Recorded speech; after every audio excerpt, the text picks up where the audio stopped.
Amis téléspectateurs, bonjour, bienvenue dans cette nouvelle édition des Trésors de la foi, une édition tout à fait spéciale puisque nous la tournons au salon du Centre évangélique d'information et d'action qui se tient cette année à Damary-lès en Seine-et-Marne. Alors dans cette édition spéciale, aujourd'hui, je reçois quelqu'un que vous avez déjà vu sur Graphé TV, un acteur de la série Church. Je vous donne un indice, il s'appelle dans cette série Daniel Bonvoisin. Mais ce n'est pas son vrai nom. Alors tout de suite, je reçois Moïse Chéri, alias Chad M6, alias Daniel Bonvoisin. Bonjour. Bonjour. Alors Moïse, vous êtes chanteur, vous êtes acteur et vous avez plein de projets.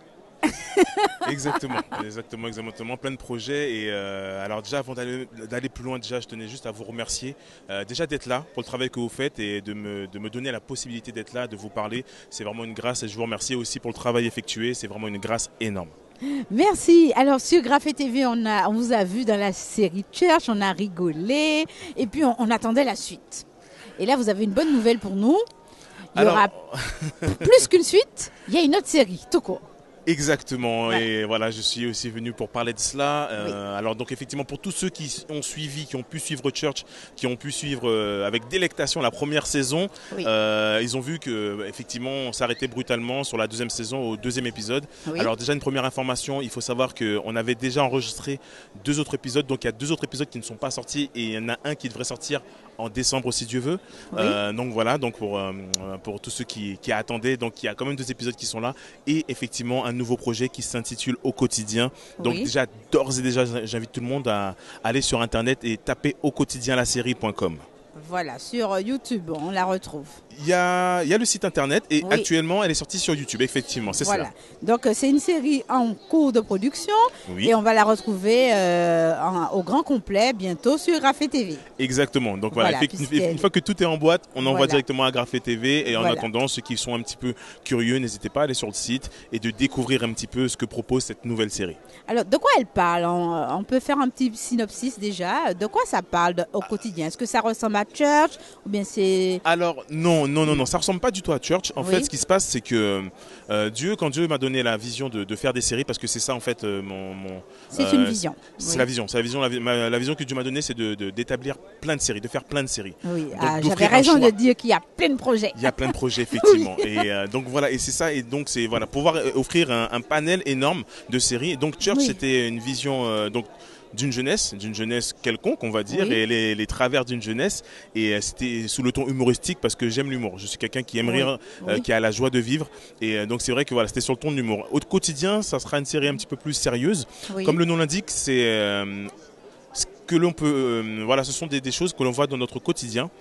Et précisément, la série, ce sont les paraboles du Christ qu'on a remis au goût du jour. Donc, ça veut dire qu'on a gardé effectivement les paraboles du Christ, mais cette fois, on a changé certaines choses pour les mettre d'actualité.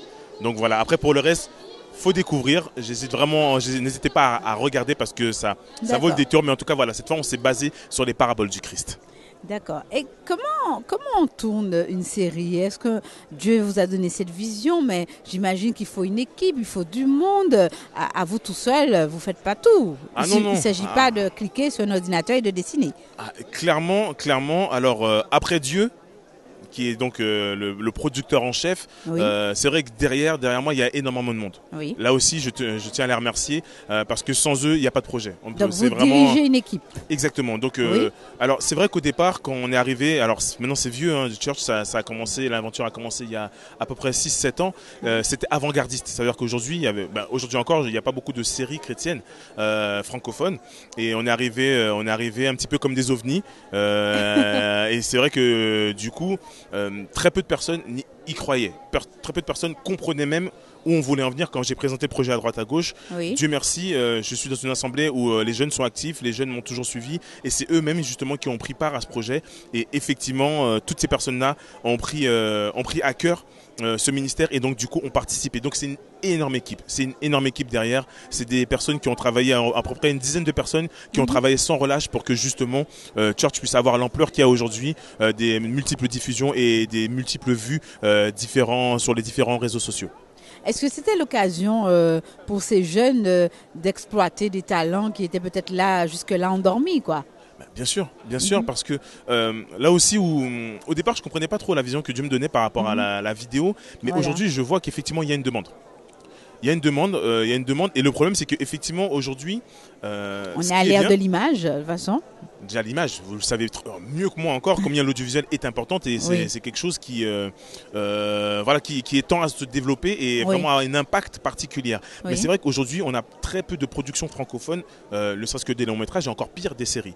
Et donc du coup, les gens n'avaient pas vocation de devenir acteurs ou quoi que ce soit parce qu'en fin de compte ils se disaient bon mon talent je vais l'offrir au monde, à quoi bon? Donc ça veut dire qu'aujourd'hui c'est pas une discipline qui était énorme. C'est-à-dire qu'il y a des gens qui font du théâtre pour les représentations dans les assemblées, mais c'est vrai que des séries, comme il y en a très peu, les gens n'avaient pas cette option-là. Aujourd'hui, c'est ce qu'on propose. Très bien. C'est ça. Très bien. Donc, une chance, une opportunité pour les jeunes chrétiens de s'exprimer. Donc, on a parlé de Church. Alors, Church, c'est déjà du passé. Donc là, l'avenir, c'est au quotidien. Donc, est-ce que après cette série, vous pensez continuer à en faire d'autres? Alors, en exclusivité sur Grave TV, j'annonce qu'on a déjà, moi, j'ai déjà 3 séries qui sont déjà en cours d'écriture.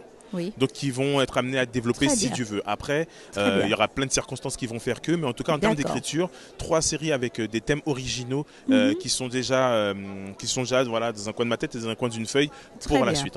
Très bien. Ah, j'avais raison de dire qu'il y a beaucoup de projets. J'avais raison de dire cela. Donc, pour dire que tant qu'il y a de la vie, il y a de l'espoir et vous accomplissez pleinement ce que l'Écriture dit, tant que ta main trouve à faire quelque chose, on le fait. C'est cela même. C'est très bien. Alors, j'ai dit que vous êtes acteur, mais j'ai également dit que vous êtes chanteur. Donc, un autre volet de votre vie d'artiste, c'est le chant, la musique. En fait, il faut savoir que j'ai commencé par le chant il y a à peu près plus de 20 ans. Donc voilà. Vous chantez? Je chante, je suis aussi prof de chant, je suis musicien aussi. Dieu m'a, alors, souvent les gens ils me regardent un petit peu avec des yeux, l'air de dire je suis un ovni parce que je fais pas mal de choses. Dieu me donne la possibilité de faire des choses donc je les emploie. Donc c'est comme dans la parabole des talents, voilà, Dieu m'a donné plusieurs talents donc je les emploie tous pour éviter d'avoir des comptes, enfin j'aurais des comptes à rendre mais pour éviter qu'ils me disent ah je t'avais donné ça, tu ne l'as pas fait. Donc vraiment tous les talents que j'ai, je les exploite à fond. Donc le chant, c'est l'une des premières choses avec lesquelles, c'est la première chose avec laquelle j'ai démarré, donc au niveau de l'écriture et du chant. Et d'ailleurs je suis en train de terminer normalement pour 2017 mon album. C'est-à-dire qu'en parallèle de produire la série, donc je travaille aussi sur mon album parce que c'est quelque chose qui m'est cher. L'évangélisation par la musique, c'est quelque chose qui m'est vraiment très important. Donc oui, le chant c'est très donc très vous important. Reviendrez présenter cet album sur Grave TV. Avec plaisir, avec plaisir. Alors c'est quel style? On s'attend à quel style de musique? Moi c'est gospel urbain.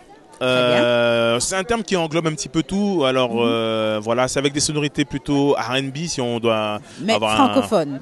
Un francophone. Alors je privilégie la francophonie parce que on est en France. Oui. On est en France. Alors je suis pas polyglotte, je n'ai pas la prétention d'être polyglotte. Je parle anglais, je comprends l'anglais, mais c'est pas quelque chose que j'ai spécialement envie de mettre en avant. C'est-à-dire qu'en fin de compte, on est en France. Je veux que le message soit clair. Très bien. Il est important que le message soit clair. Alors, j'ai rien contre les chants en anglais, il n'y a pas de souci par rapport à ça. Sûr. Mais on est en France. On est en France, Voilà, je veux pas dire Jesus, je veux dire Jésus.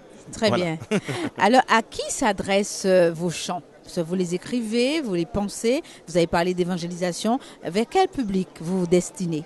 Le non-chrétien. Le public non chrétien est l'objectif premier. Alors le public chrétien n'est pas à laisser en reste, hein, bien évidemment, parce que tout le monde a besoin d'évangélisation. Même dans nos assemblées, on a besoin d'être évangélisé. L'église aujourd'hui, c'est l'hôpital des âmes. Donc ça veut dire qu'il y a des gens qui sont blessés qui vont à l'église. Donc tout le monde a besoin d'évangélisation. Maintenant, la parole nous dit... Est-ce qu'il y a une tranche d'âge? Il n'y a pas de tranche d'âge. Je me donne aucune limite par rapport à ça parce que un petit de 4 ans, moi j'ai un fils de 3 ans et demi, on lui parle déjà de la parole. Il comprend, ils ont une très bonne compréhension et donc la personne de 70 ans, récemment je regardais sur les réseaux sociaux quelqu'un qui s'est baptisé je crois à 80 ans. Donc c'est dire que tout le monde a besoin de la parole, tout le monde. Donc c'est à dire qu'on ne doit pas se fixer de limite ni d'âge ni de lieu et c'est très important. Et voilà, moi en tout cas mon objectif c'est d'aller le plus loin possible avec le maximum de monde. Très bien. Donc, pour l'année prochaine, c'est ça, la sortie de l'album 2017. D'accord. Donc, on attend ça avec impatience.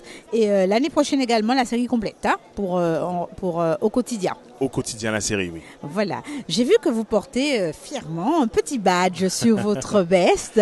Oui. Alors, il faut qu'on précise que Moïse Chéri nous vient d'Haïti, mais vous vivez en France. C'est ça. Quel lien vous avez avec votre île natale, avec toute cette production? Est-ce que elle en bénéficie? Elle en bénéficie, bien sûr. Elle en bénéficie parce qu'il y a un rayonnement, et c'est vrai que j'arbore fièrement. Et comme d'ailleurs, il y a un morceau, l'un de mes anciens morceaux s'intitule Fier, parce que je dis que on doit être fier de ce que nous sommes, parce que Dieu nous place dans certains endroits, peu importe l'origine, peu importe le nom, peu importe la couleur de peau, on doit être fier de ce que l'on est, parce que c'est Dieu qui nous place là, et c'est vrai que je suis fier d'être haïtien. Alors, vous avez eu l'occasion déjà de retourner là-bas? Je n'ai pas eu l'occasion. J'ai pas eu l'occasion. Alors. Tout le monde sait ce qui se passe actuellement et justement c'est une raison de plus pour... je tiens à signaler que Haïti c'est un pays qui est solide. Parce qu'il y a à la fois... Alors bien sûr il y a de la magie, ne marchons pas dans l'eau, il y a de la sorcellerie, il y a des trucs comme ça, des choses bizarres qui ne nous concernent pas, mais Dieu nous aime et cette population à la fois. Et c'est pour ça qu'on est encore là. Donc oui, j'arbore fièrement l'image de mon pays et c'est quelque chose qui me tient réellement à cœur. Donc oui, je souhaite y retourner, je souhaite y aller. Avec plein de choses dans mes valises, avec plein de choses en disant voilà ce que je fais. Alors non pas pour m'attirer la gloire, parce que la gloire appartient à Dieu seul, mais pour dire voilà ce que je fais aussi pour que justement on puisse valoriser, parce que c'est vrai qu'en France, comme j'ai dit, on a une image erronée pour moi d'Haïti. Souvent les médias stigmatisent, montrent les ghettos. Souvent les bidonvilles, alors que non, il y a des maisons en pierre là-bas. Mais c'est vrai que les médias, ils en jouent. C'est le jeu, mais je tiens à dire que ce n'est pas mon pays. C'était pas mon pays. Mon pays, c'est un pays qui a de belles plages, qui a de beaux hôtels, qui a de belles maisons, qui prie énormément. Et voilà, c'est une chose qui me tient réellement à cœur de mettre en avant tout cela. Ça fait plaisir d'entendre ça, parce que ce n'est pas cet aspect du pays que nos médias montrent. Donc ça fait vraiment plaisir d'entendre quelqu'un nous le dire. J'aimerais savoir, à vous entendre, on voit la joie de vivre, l'enthousiasme, le dynamisme. Qu'est-ce que vous aimeriez dire aux jeunes téléspectateurs qui vous regardent en ce moment et qui hésitent à se lancer, à faire quelque chose? Parce qu'en vous entendant, rien ne vous arrête. Ah non, rien ne peut m'arrêter. Après, alors, aujourd'hui, c'est Dieu qui m'a créé comme ça. J'ai une mentalité de faire, je le sais. Hein, c'est pas un manque d'humilité. Je sais que je suis solide. Et j'aimerais juste dire aux gens qu'il faut pas hésiter à y aller. Il faut surtout pas vivre avec le regret, en fait. Donc moi, je me dis, je sais que quand Jésus va revenir ou quand je serai en face du Père, je sais que j'aurai la conscience tranquille en me disant, j'ai tout essayé. Au moins j'aurais essayé. Oui. Et il faut absolument, vous savez, moi je suis autodidacte, je suis pianiste autodidacte. Oui. Et voilà, personne m'a dit comment faire. Je me suis dit, ok, je vais aller. J'ai acheté mon piano. Mes parents m'ont pas spécialement poussé, mais ils m'ont pas interdit. J'ai acheté mon piano. Il faut y aller. C'est-à-dire que quand on veut faire, il faut se donner les moyens. Et il faut aussi laisser agir sa foi. J'ai un ami qui me disait, la foi c'est, si tu veux un Mac. Bon, désolé pour la marque. Si tu veux un Mac, prépare la place parce que tu sais qu'il va arriver. Oui. Vous savez quoi, j'ai expérimenté cela. Pour mes 30 ans, j'avais besoin justement de cet ordinateur pour pouvoir travailler mes vidéos, pour pouvoir travailler les montages. Et j'ai dit, Seigneur, j'ai besoin de ça, je prépare la place. Seigneur, permet qu'il arrive. Oui. Et comme je l'ai dit, ça fait 5 ans que je travaille dessus. Il est là, c'est ça, agir sa foi. Donc à un moment, il faut juste poser des actes et y aller. Après, si ce n'est pas dans la vision de Dieu, ça sera clair et ça sera non-stop. Maintenant, il faut juste se lancer. Il ne faut pas hésiter à se lancer. Peu importe la personne, peu importe l'âge aussi, c'est important. C'est vrai qu'on s'adresse souvent aux jeunes parce qu'on se dit que c'est plein d'espoir, mais je pense qu'il n'est jamais trop tard. Il n'est jamais trop tard pour se lancer, pour faire les œuvres. Donc il faut juste y aller. Y aller avec la conviction. Il faut y aller, il faut y aller. Moi, j'invite vraiment toutes les personnes à y aller, franchement. Alors là, je crois que les téléspectateurs ont compris. Moïse Chéri nous invite à utiliser les talents que Dieu nous a donnés. Merci d'être venu sur ce mini plateau, Moïse Chéri, en direct du Centre évangélique d'information et d'action, Adamarie Lélis cette année en Seine-et-Marne. Merci à vous, chers téléspectateurs, de nous avoir suivis. Une édition des Trésors de la foi spéciale. Au revoir et à bientôt. Bonne soirée sur Graphie TV.